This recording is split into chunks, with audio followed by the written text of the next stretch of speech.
আর একদল মানুষের ঘরে রহমতের ফিরিস্তা ঢুকে না। আল্লাহ রাসূল বলেন, যারা কোনো মানুষের ছবি অথবা কোনো জীব জানোয়ারের ছবি ঘরে লটকাইয়া রাখে,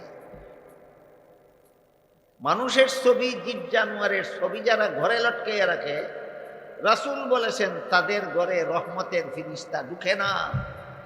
মিথ্যা করছে আপনারা? রাসূলে মিথ্যা বলেন জীবনে একটাও? তাইলে রাসূল যে বলছেন মানুষের ছবি ঘরে লটকাইলে, জীব জানোয়ারের ছবি ঘরে লটকাইলে রহমতের ফিরিস্তা ঢুকে না, যে সত্যই কইছেন। যদি আপনাদের নবী মিথ্যাবাদী না হইয়া থাকে, আপনাদের নবী যদি এই কথাটাও সত্যই কইয়া থাকে, তাইলে বলেন বর্তমান দুনিয়ার কজন মুসলমানের ঘরে ছবি লটকানো না থাকে? যার ছবি, এটা হইল রহমতের ফিরিস্তার জন্য গেট আউট সাইনবোর্ড। রহমতের ফিরিস্তার জন্য গেট আউট সাইনবোর্ড। এই ঘরের ভিতরে তুমি মরলে ফিরিস্তা তোমার ঘরে ঢুকতেও পারবে না, ঈমান নিয়ে মরণের সাহায্যও করতে পারবে। একদিনের একটা ঘটনা শুনেন। আল্লাহর রাসূল সাল্লাল্লাহু আলাইহি ওয়াসাল্লাম বাজার থেকে একটা ময়ূরের ছবি ছাপা চাদর কিনিয়া ঘরে লটকাইয়া রাখছে। পরের দিন জিবরিল ফিরিস্তা ওহী নিয়ে আসে। অন্যদিন ওহী নিয়ে আসে নবীর ঘরে প্রবেশ করেন, আজকে বাইরে দাঁড়িয়ে আসে। নবী জিজ্ঞেস করেন, ও জিবরিল, প্রতিদিন ওহী নিয়ে আসো আমার ঘরের ভিতরে, আজকে বাইরে দাঁড়ায় রইলা কেন? জিবরিলে কয়, আজকে যে ওহী নিয়ে আইছি এই ওহী আমারে আপনার ঘরে ঢুকতে দেয় না। ওহী মানি আল্লাহর বাণী, ওহী মানি আল্লাহর বাণী। আজকে আল্লাহ যে বাণী দিয়ে আমারে আপনার কাছে পাঠাইছে, এটাই আমার আপনার ঘরে ঢুকতে দেয় না। রাসূল ঘরের ভিতর থেকে জিজ্ঞাসা করেন, আল্লাহ আজকে কি ওহী লই আইছো? জিবরিলে কয়, আজকের থেকে কিয়ামত পর্যন্ত আপনার এবং আপনার কোন উম্মতের ঘরে কোন মানুষের অথবা কোন জীবজন্তুর ছবি লটকানি হারাম। এই ওহী আজকে লিয়েছি, এই ওহী আমার আপনার ঘরে ঢুকতে দেন না, আমার জন্য হারাম আপনার ঘরে ঢুকা। রহমতের ফিরিস্তার জন্য হারাম আপনার ঘরে ঢুকা। রাসূল ঘরের ভিতর থেকে বলেন, ও জিবরিল, ছবি লটকানি হারাম, এটা হলো আজকের ওহী। ছবি ছাপা ময়ূরের ছবি ছাপা চাদরটা তো আমি গতকাল কিনছিলাম। বুঝুননি কথা? হারাম হওয়ার পরের দিন, গতকাল তো হারাম আছিল না তখন আমি কিনছি। আজকে ওহী লই আইছো হারাম, আমি গতকাল চাদর কিনছি, আমার চাদর কিনা তো হারাম হয়েছে না, আমার চাদরটা কি করতাম? জিবরিল নবীর ঘরের বাইরে দাঁড়াইয়া কয়, চাদরটার মধ্যে যতগুলি ময়ূরের ছবি আছে প্রত্যেকটা ছবির কেল্লা যাইব এক টুকরায়, আর শরীর যাইব আর এক টুকরায়। এইভাবে চাদরটারে সিরা টুকরা টুকরা করবো। এর ফলে চাদরটা আর কজনে গায়ে দিতে পারবো। জিবরিলের কথা মতো রাসূল নিজের পয়সার কিনা চাদরটা এইভাবে সিরা টুকরা টুকরা করলে পরে জিবরিল নবীর ঘরে ঢুকে কইলেন, এইভাবে আজকে যেভাবে আমি আপনার ঘরে যতক্ষণ পর্যন্ত ছবি লটকানি ছিল ততক্ষণ পর্যন্ত আপনার ঘরে প্রবেশ করা আমার জন্য হারাম ছিল, ঠিক তেমনি ভাবে কিয়ামত পর্যন্ত আপনার যে উম্মতের ঘরে কোনো মানুষের ছবি লটকানো থাকবে অথবা কোনো জীব জানোয়ারের ছবি লটকানো থাকবে, কোনো রহমতের ফিরিস্তার ঢুকা তার ঘরে আল্লাহর পক্ষ থেকে হারাম করা। কোনো মানুষ যদি এই 4 গুণের গুণী হয়, 1 নম্বর গুণ মুমিন হবে, 2 নম্বর গুণ আমল ভালো করবে, 3 নম্বর গুণ আমলটা সহি নিয়তে করবে, 4 নম্বর গুণ আমলটা নবীর তরিকা মতে করবে। এই 4 গুণের গুণী মানুষ পুরুষ হোক অথবা নারী হোক, আমি আল্লাহ তাকে পবিত্র জীবন দান করব, আর আমলের চেয়ে বহু গুণ বেশি পুরস্কার দান করব। এজন্য আমাদের এই 4 গুণ সম্পর্কে কিছু কথা নারী পুরুষ আলাদা করে বললেন কেন, এর কারণ এবং পবিত্র জীবনের ব্যাখ্যাটা বোঝা দরকার। প্রত্যেকটা জিনিসই অত্যন্ত গুরুত্বপূর্ণ এবং জরুরি, সমস্ত মুমিন মুসলমানের জন্য জানা বুঝা এবং জীবনভর মনে রাখা দরকার।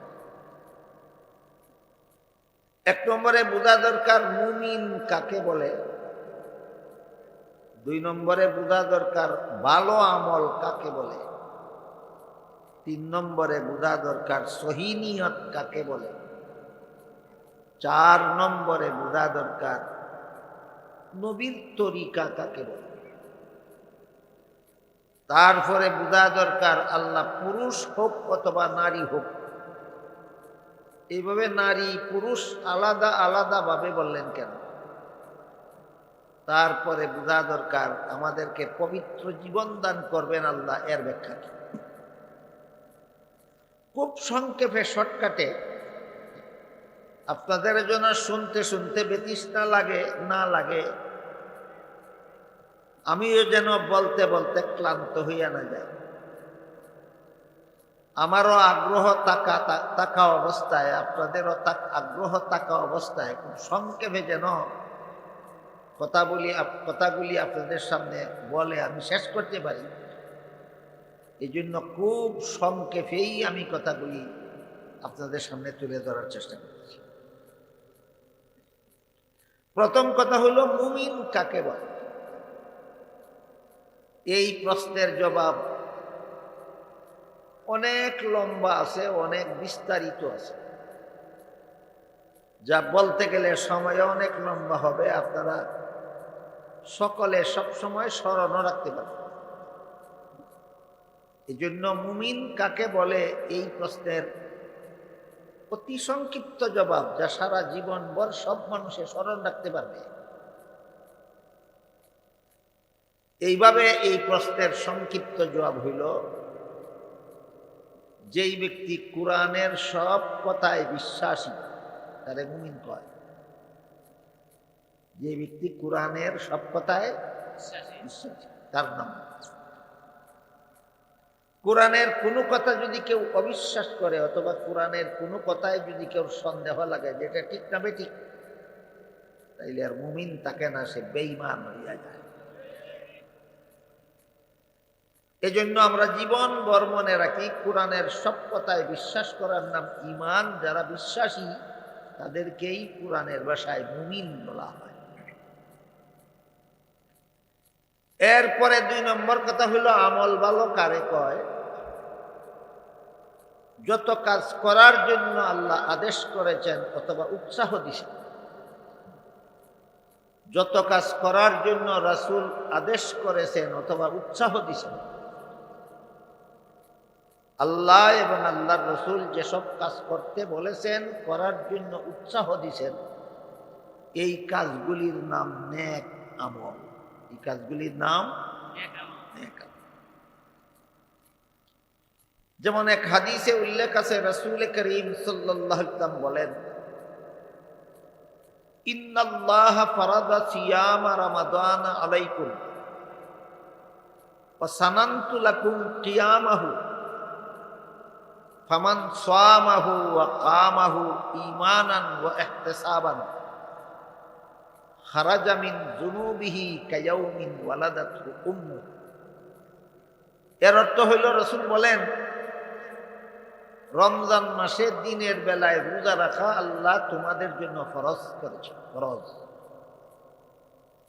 আল্লাহ সরাসরি কোরআনে রমজান মাসে রোজা রাখার আদেশ করেছেন। আল্লাহ বলেন, ফামান শাহিদা মিনকুমুশ শাহরা ফালইয়াসুম।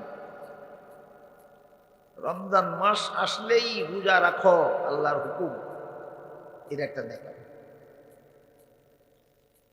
এরপরে রাসূল বলেন, রাতের বেলায় তারাবিহের নামাজ পড়ার জন্য আল্লাহ হুকুম করছেন না, আমি রাসূল তোমাদেরকে উৎসাহ দিই। রোজা রাখার জন্য আল্লাহ হুকুম করছেন, আর তারাবির নামাজ পড়ার জন্য রাসূলে উৎসাহ দিচ্ছেন।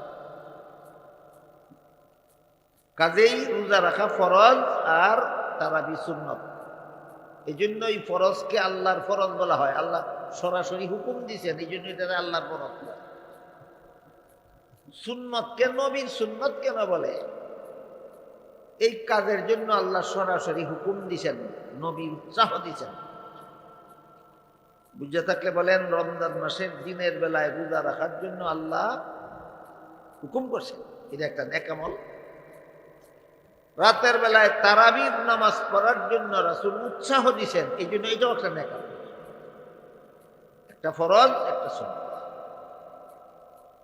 রাসূল বলেন, এই রমজানে যারা এই দুইটা আমল করবে, দিনে রোজা রাখবে আর রাতে তারাবির নামাজ পড়বে, এমন ব্যক্তি যদি ঈমানের সাথে আর আল্লাহর কাছে পুরস্কার পাওয়ার আশায় যদি দুইটা কাজ করে, তাহলে এই রমজানের রোজা এবং তারাবির উসিলায় আল্লাহ তার সারা জীবনের গুনাহ এমন ভাবে মাফ করে দেন, যেভাবে নূতন সন্তান বেগুনাহ অবস্থায় জন্মগ্রহণ,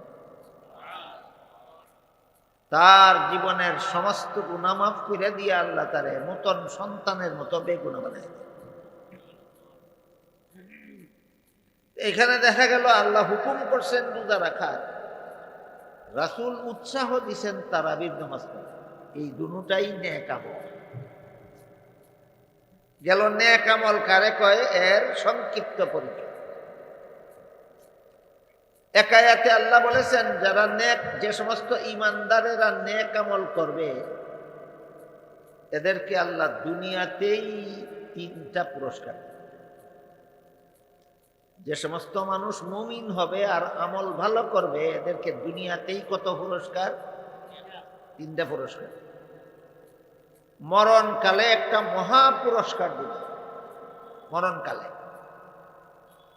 যারা মুমিন হবে, আমল ভালো করবে, তাদের মরণের আগে 3 পুরস্কার, মরণকালে 1 পুরস্কার, কবরের জগতে দিবেন আরেক পুরস্কার, আর পরকালে দিবেন আরেক পুরস্কার। মরণের আগে 3টা, মরণকালে 1টা, কবরে 1টা, পরকালে। মরণের আগে 3 পুরস্কার কি দিবেন? যারা মুমিন হবে আর আমল ভালো করবে, এদেরকে আল্লাহ মরণের আগে দুনিয়াতে 3 পুরস্কার কি কি দিবেন, এর বিবরণে আল্লাহ বলেন, وعد الله الذين آمنوا منكم وعملوا الصالحات ليستخلفنهم في الأرض كما استخلف الذين من قبلهم وليمكنن لهم دينهم الذي ارتضى لهم وَلَيُبَدِّلَنَّهُمْ مِنْ بَعْدِ خَوْفِهِمْ أَمْنًا। আল্লাহ বলেন, হে মুমিন মুসলমানেরা, তোমরা যদি মুমিন হওয়ার পরে আমল ভালো করো, তাইলে আমি আল্লাহ ওয়াদা করলাম তোমাদের সাথে দুনিয়াতে প্রথম পুরস্কার দেব। সারা দুনিয়ার শাসন ক্ষমতা তোমাদের হাতে। সারা দুনিয়ার শাসন ক্ষমতা আল্লাহ মুমিন মুসলমানের হাতে দিবেন, ওয়াদা করছেন। বিনা শর্তে না 2 শর্তে? একটা হইল মুমিন হওয়া, আর একটা হইল নেক আমল। মুমিন হওয়ার একটা।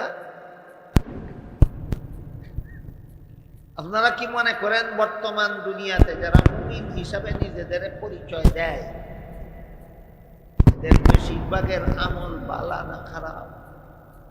খারাপ। এই জন্য দুনিয়ার শাসন ক্ষমতা আল্লাহ মুমিন মুসলমানের দুশ্মনদের হাতে দিয়েছে। আল্লাহ ওয়াদা লঙ্ঘন করলেন না আমরা শর্ত ভঙ্গ করলাম, এই কথাটা বলুন। আল্লাহ যেখানে ওয়াদা করে রাখছেন দুনিয়ার শাসন ক্ষমতা আমাদের হাতে দিলেন, সেটা আমাদের হাতে না দিয়ে আমাদের দুশ্মনদের হাতে দিলেন কেন? আল্লাহ ওয়াদা ভঙ্গ কইরা না আমাদের শর্ত লঙ্ঘনের কারণে? শর্ত গেল 1 পুরস্কার, দুনিয়ার শাসন ক্ষমতা তোমাদের হাতে দেবে। 2 নম্বর পুরস্কার, তোমাদের ইসলাম ধর্মকে আমি সারা দুনিয়ায় প্রতিষ্ঠা করে দেব। আপনারা কি মনে করেন ইসলাম ধর্মের বিধিবিধান বর্তমান দুনিয়াতে প্রতিষ্ঠিত না চরমভাবে অবহেলিত? এটার কারণ একটাই, আল্লাহ ওয়াদা লঙ্ঘন করছেন না, আমরা শর্ত লঙ্ঘন করছি। 3 নম্বর পুরস্কারে আল্লাহ বলেন, সন্ত্রাসীদের হামলা থেকে আমি আল্লাহ তোমাদেরকে নিরাপদ করে দেব। দুনিয়াতে মুসলমানেরা সন্ত্রাসীদের হামলা থেকে নিরাপদে থাকবে। বলেন তো, যারা দুনিয়ার খবর সবর রাখেন, ফিলিস্তিনি মুসলমানেরা সন্ত্রাসীদের হামলা থেকে নিরাপদে আছে না আক্রান্ত? কাশ্মীরের মুসলমানেরা আর কানি মুসলমানেরা, এইভাবে যেখানেই মুসলমান আছে সেখানেই মুসলমানেরা সন্ত্রাসীদের হামলার শিকার। আল্লাহ ওয়াদা ভঙ্গ করেছেন না আমরা শর্ত লঙ্ঘন করেন? কাজে এই সমস্ত অপমানের হাত থেকে দুনিয়াতে মুসলমানের বাঁচার একমাত্র পথ আমল ভালো করা। দুনিয়ার শাসন ক্ষমতা দুশ্মনদের হাত থেকে যদি তোমাদের হাতে ফেরত চাও, আমল ভালো করো। ইসলাম ধর্মকে সারা দুনিয়ায় আমি আল্লাহ প্রতিষ্ঠা করে দেব, এটা যদি তোমরা চাও তাহলে আমল ভালো করো। সন্ত্রাসীদের হামলার থেকে যদি নিরাপত্তা চাও তাহলে আমল ভালো করো।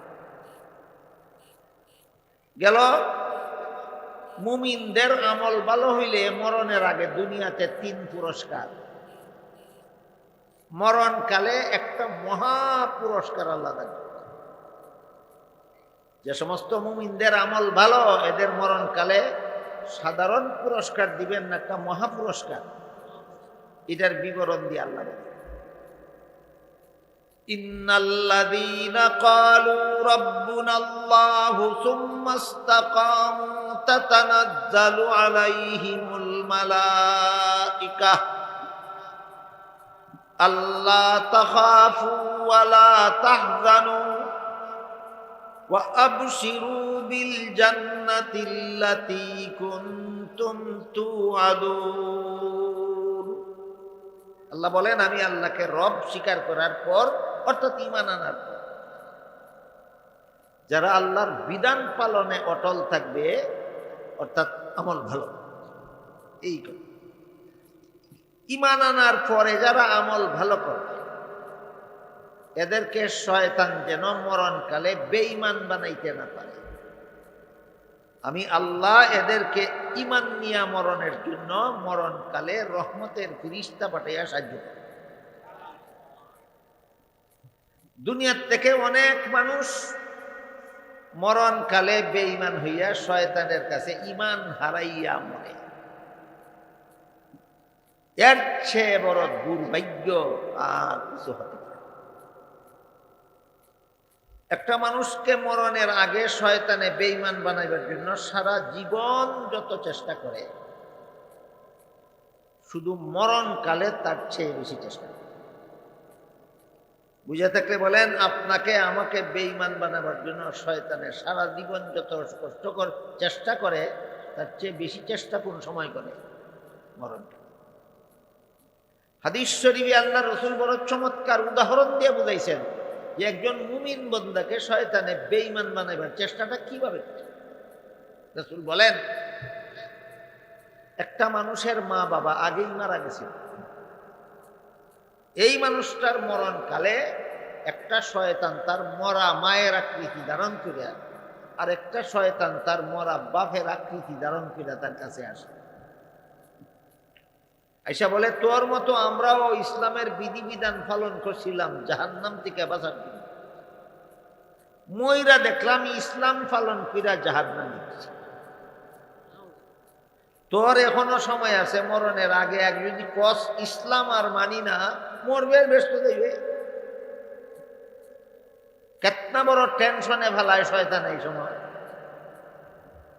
এই সময় শয়তানের আক্রমণ থেকে ঈমান নিয়া মরণের, ঈমান বাঁচিয়া মরণের ক্ষমতা কোনো বন্দার নাই, একমাত্র আল্লাহর সাহায্য।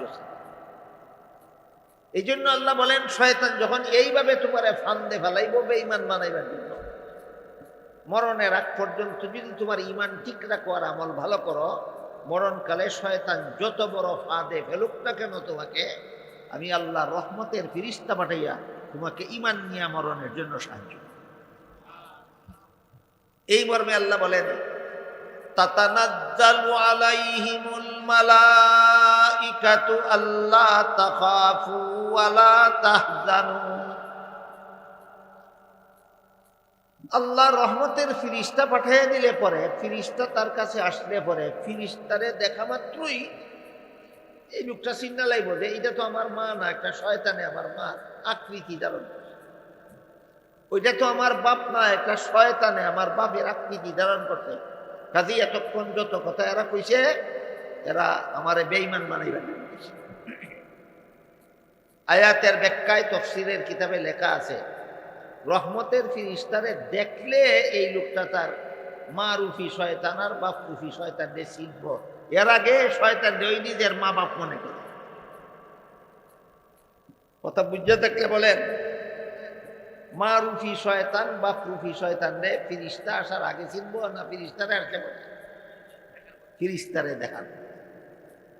কিন্তু দুঃখের বিষয়, আমাদের বর্তমান দুনিয়ার প্রায় সব দেশের মুসলমানেরা মরণকালে রহমতের ফিরিস্তা যেন তার ঘরে ঢুকতেই না পারে এমন একটা ব্যবস্থা করে রাখে।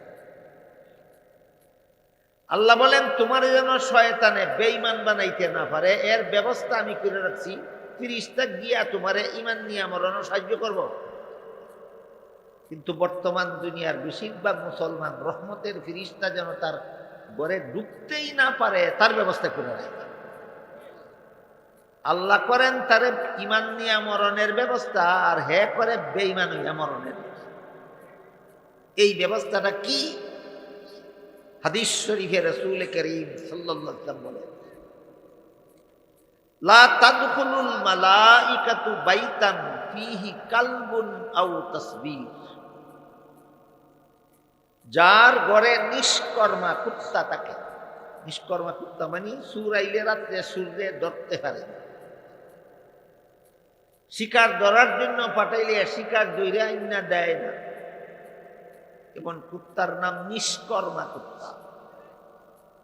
রাসূল বলেন, যে আল্লাহ তুলে কুত্তা ফালে নিষ্কর্মা কুত্তা আর তার ঘর জায়গা দেয়, এই কুত্তা যতক্ষণ তার ঘরে থাকবে ততক্ষণ আমার আল্লাহর রহমতের ফিরিস্তা তার ঘরে থাকবে।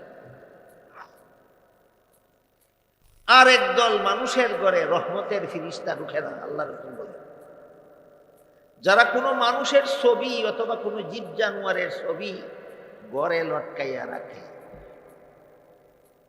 মানুষের ছবি জীব জানোয়ারের ছবি যারা ঘরে লটকাইয়া রাখে, রাসূল বলেছেন তাদের ঘরে রহমতের ফিরিস্তা ঢুকে না।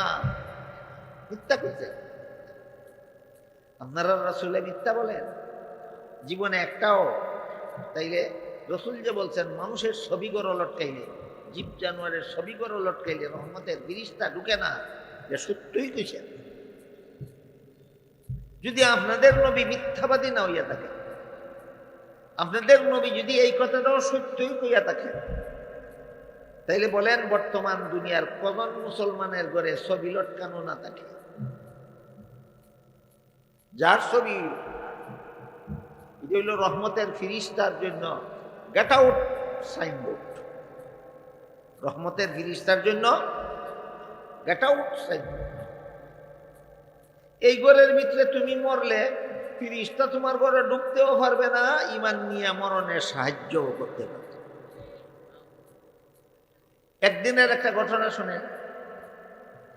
আল্লাহর রাসূল সাল্লাল্লাহু আলাইহি ওয়াসাল্লাম বাজার থেকে একটা ময়ূরের ছবি ছাপা চাদর কিনিয়া ঘরে লটকাইয়া রাখছে। পরের দিন জিবরিল ফিরিস্তা ওহী নিয়ে আসে। অন্যদিন ওহী নিয়ে আসে নবীর ঘরে প্রবেশ করেন, আজকে বাইরে দাঁড়িয়ে আসে। নবী জিজ্ঞেস করেন, ও জিবরিল, প্রতিদিন ওহী নিয়ে আসো আমার ঘরের ভিতরে, আজকে বাইরে দাঁড়াই রইলা কেন? জিবরিলে কয়, আজকে যে ওহী নিয়ে আইছি এই ওহী আমারে আপনার ঘরে ঢুকতে দেয় না। ওহী মানি আল্লাহর বাণী, ওহী মানি আল্লাহর বাণী।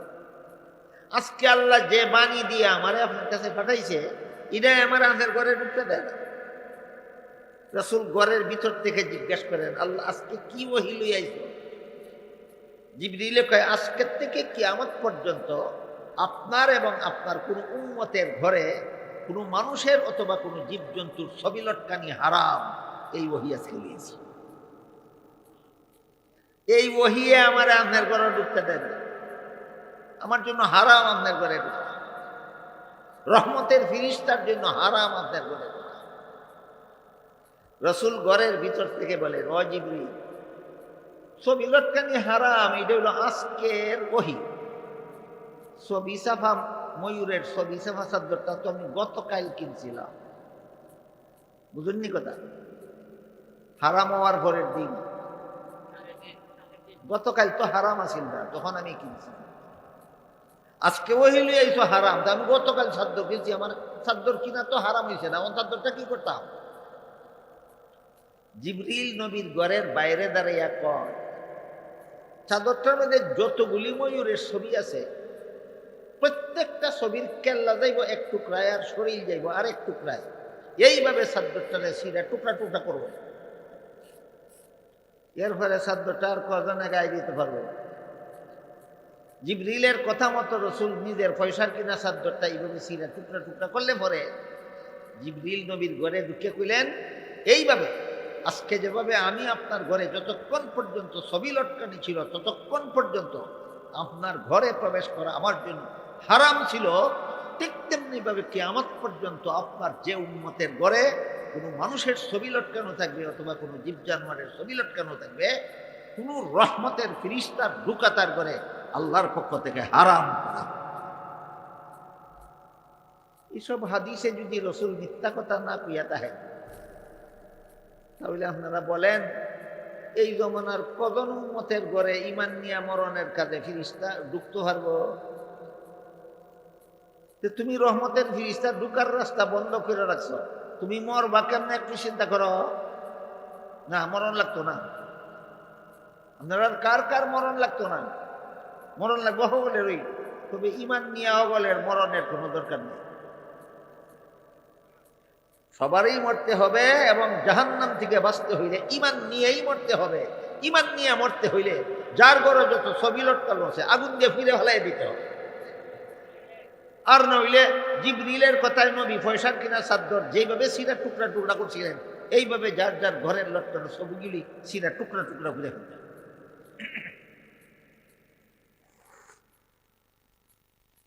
ঈমান আনার পরে যাদের আমল ভালো করবে এরা দুনিয়াতে পাইব 3 পুরস্কার, মনে আসেনি?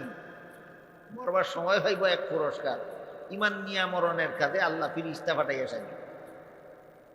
মরণকালীন পুরস্কার, এর চেয়ে বড় পুরস্কার কোনো মুমিন মুসলমানের জন্য জগতে আর কিছু হতে পারে না। কবরে গিয়া ভাইব আরেক পুরস্কার। কবরের পুরস্কার হইল, হাদিস শরীফে রাসূল করিম সাল্লাল্লাহু আলাইহি ওয়াসাল্লাম বলেন, আল কবরু রাউদাতুম মিন রিয়াদিল জান্নাতি আও হুফরাতুম মিন হুফারিন নার। এর অর্থ হইল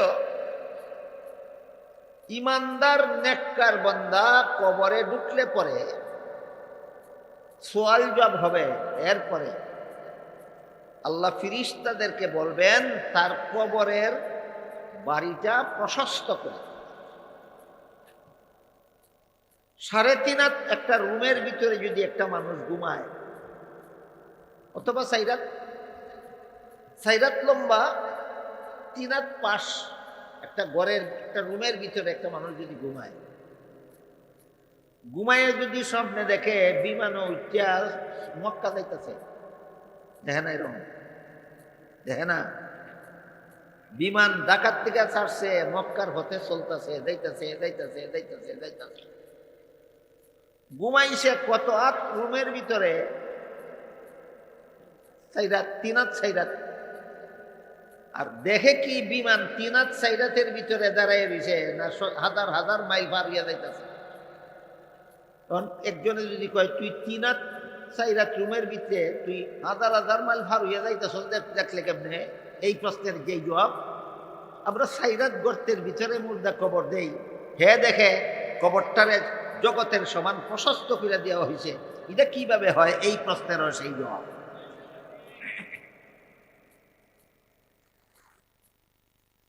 আল্লাহ ফিরিস্তাদেরকে বলেন তার কবরের বাড়িটা প্রশস্ত করে দাও।